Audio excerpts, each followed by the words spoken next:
हाँ तो दोस्तों, इस वीडियो में बताने वाला हूँ कि कौन सी पॉलिश मैं यूज़ करता हूँ अपनी बाइक को शाइन करने के लिए और किस पॉलिश को किस पार्ट पे यूज़ करना है वो सब।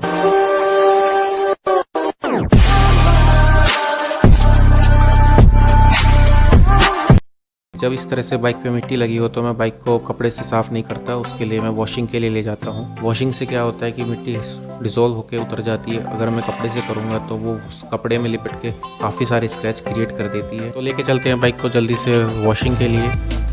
मैं लेके आया हूँ शैम्पू बाइक वॉशिंग के लिए। मैं बाइक घर पे भी वॉश कर सकता था, पर घर से वॉशिंग करने के लिए मेरे पास कोई प्रेशर सिस्टम तो नहीं है और काफ़ी सारा जो चैन पे ऑयल वगैरह होता है या फिर मड गार्ड पे जो मिट्टी लगी होती है वो प्रेशर फोर्स से ही हट सकती है और इससे आपकी टाइम और एनर्जी दोनों सेव होती है अगर वहाँ पे भीड़ ना लगी हो तो।